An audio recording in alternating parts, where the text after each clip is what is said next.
I got to play over an hour of Star Wars Outlaws at Ubisoft Forward this past weekend. The biggest standout for me was the rich Star Wars world that Ubisoft and Massive Entertainment have created. However, there's still a lot of questions that I have. Let's go!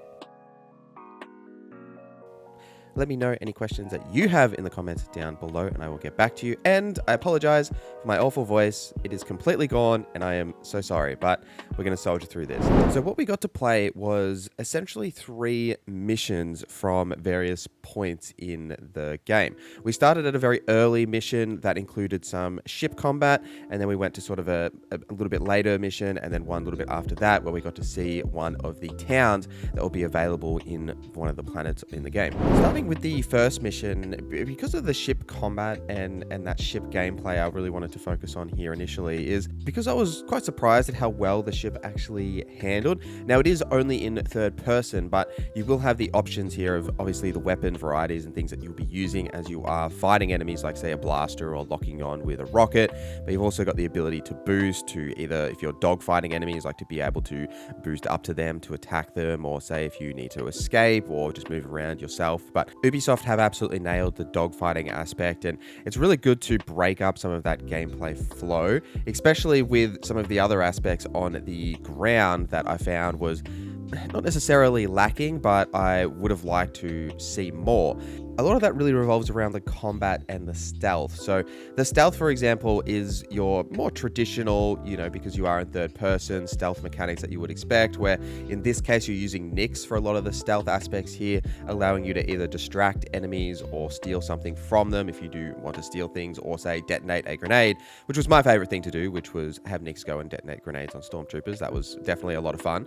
But you are able to send Nix to things in the environment, as well as you're out exploring to say pick things up for you or interact with different objects, and all that stuff that we saw from the original gameplay reveal does actually seem to be representative of the actual gameplay and how Nix can interact with the world, which I found quite enjoyable to use and see what Nix can actually do and how Nix can help me in these combat scenarios. And outside it as well, I just loved the animation of Nix distracting enemies and playing dead. It was very cute. Nix is definitely the cutest Star Wars companion that we now have. Sorry, BD. In combat as Kay, you will be using your blaster primarily, and it's 3 modes. One thing that I immediately noticed is Massive Entertainment's use of cover shooters and knowledge of understanding how that works from, say, a Division, especially being able to sprint between covers and sort of slide into cover and get behind there very comfortably. It feels very smooth and fluid. Behind cover though, you will be shooting your blaster primarily, as Kay really only has her blaster. Nix can pick up other weapons and bring them to you, but you can only sort of use them for a limited amount of time. Now, there are 3 specific modes for the blaster. The first is Plasma, which is focused on just overall damage. You've got Ion, which is best for shields, as well as taking out droids, and can be used during some puzzles that you will experience throughout the game. And the last mode is a Power mode. That's like a really big charge shot, which I fell in love with when I was using it, which we only got access to that mode in the 3rd mission. And you only get a couple of hits before your blaster does overheat, but it was a lot of fun to use this massive attack and essentially one-shot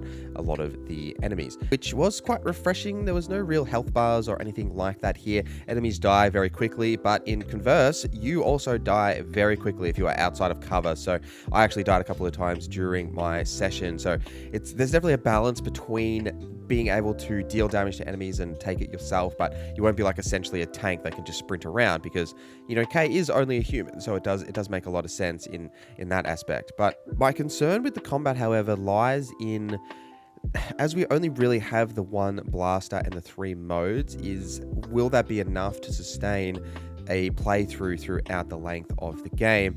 And there is some of that depth there and options in terms of being able to do different things, like obviously the weapons you can pick up throughout the world. There's the ship combat, and then you've also got your speeder bike, which you'll be able to use that can sort of break up the gameplay, and obviously stealth as well. It's not like you're necessarily just going to be shooting your blaster for the entire runtime of Star Wars Outlaws, but it was just something that was immediately noticeable to me, that it does feel very restrictive only really having the 1 weapon with you for the most part, and the rock paper, scissors of the 3 different modes. You do have a satchel that you will have like on your hip that you can say throw grenades or use different items from as well. So there is something else there that adds a little bit more depth and complexity to the straight up combat encounters. But it was just something that I did sort of notice throughout my time, was that you are using the blaster in a very similar way throughout the game, even if you do unlock those different modes.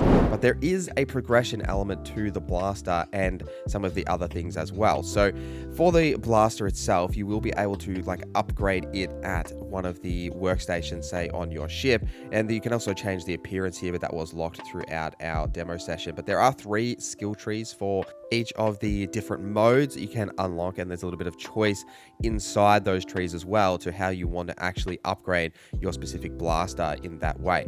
And there are other progression elements as well, which I actually found quite refreshing. And it's something that I really wanted to know more about, especially in my interview with the developers, which will be going out on the channel very soon if you want to understand a bit more of that. And I also asked them a lot about some of the world and the open world stuff as well, which you guys will hear about when that interview goes out very soon. Obviously, subscribe and do all that good stuff. You know how it goes. But essentially what happens here is you'll have these NPCs that you'll meet throughout the game, and whether that is via sleuthing them out and finding them, or if it's part of the main story, I don't have a specific answer to that.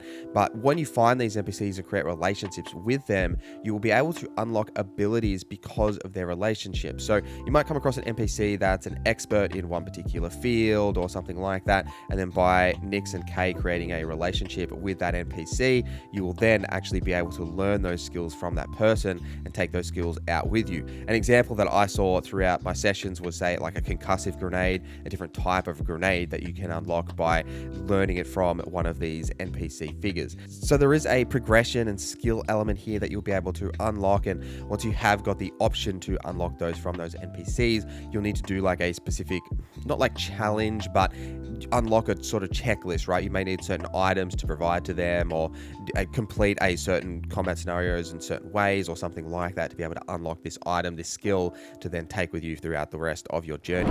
There is a loose gear or itemization system as well, as you can change Kay's appearance. Now, there are going to be gear that does have buffs to them, and it does seem as well, and based on my interview, that there will be set bonuses if you do have, say, equipping all 3 of, like, for example, a survivalist set, right? There will be bonuses and things linked to that. And there are charm slots, which noticeably in the first of the missions that we played, I only had 2 charm slots, and in the last mission I had 4. So there are ways to unlock additional charm slots, which are essentially, like, for lack of a better word, like, you know, charms or talismans that you equip that give you certain bonuses, like a, you know, a major increase to your defense or to your overall health or something like that. But they're essentially just passive bonuses that you'll be able to equip. How we get these charms, we don't really know yet, and I wasn't able to get a clear answer out of the developers to where the charms come from and how we can sort of unlock these systems. But they do all seem to be relevant to the open world, which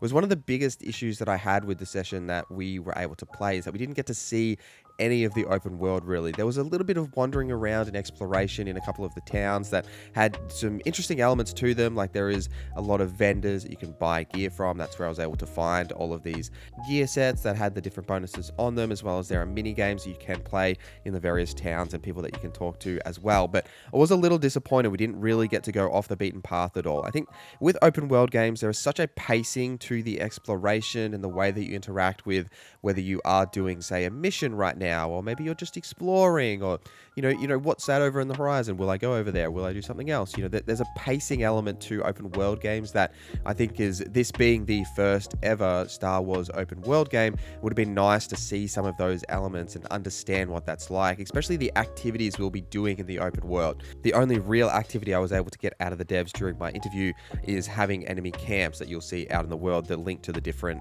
gang factions, and your relationship with those gangs and those gang camps will be relevant based on the story decisions that you have made and how they interact with you when you go into those camps, which is all well and good, and it does sound like very interesting stuff, but I would have loved to see more of that actual open world and how that's going to work and the activities we'll be able to doing in that, plus like in space and that exploration as well on the ship. Was really interested to see some of that, but unfortunately we didn't. So from an overall perspective though, there was a lot that I liked about Star Wars Outlaws, especially the world. The world here is incredible, and Massive have done a fantastic job creating a Star Wars world that feels really authentic to like the Star Wars lore. The characters that Kay interacts with are very well written from the brief moments that we got to spend with them, and the way that this ragtag group of, smugglers is sort of coming together as these group of people are interacting with each other to take on this massive heist. It's going to be really interesting to see how their relationship develops over the course of the story, but there is just a lot of questions that I still have that they're obviously not ready to talk about yet, and that's totally fine, but I really want to understand really how that open world structure works, what we're going to be doing in those open worlds, and also about the factions and the way that reputation system works. We barely got to see really the reputation system at all. Just a brief hint at, after one of the decisions we made in one of the missions, we just got to see the menu pop up to say we lost faction reputation with Crimson Dawn and gained faction reputation with the Ashika. Really want to understand exactly how that works and whether there is choice and consequence to that. If I really want to side with the Crimson Dawn and I just do every mission to increase my outstandingness with the Crimson Dawn, will that in turn create any negative effects to the other factions, not just in combat, right, if I run across them in the world, but will it lock me out of any choices, whether that be from skills or gear or even just story progression, right? Like, I really want to understand exactly how that works, and unfortunately we didn't get to see a lot of that. But overall, I am definitely excited with what I got to play of Star Wars Outlaws, and I really do want to see more, and that's often all that you can ask for from some of these shorter preview sessions. You get a little bit of a taste for the game, a bit more of what you can expect. You get some questions answered, especially for me, that was around some of the progression and the itemization elements as well as the combat flow, but there's still a lot of questions about the overall game structure to be answered that I'm hoping we'll get a bit more information out as we get closer to launch. But thank you guys for watching this video till the end. Let me know any questions you have in the comments down below. My name is NorZZa, and I hope you have a great day.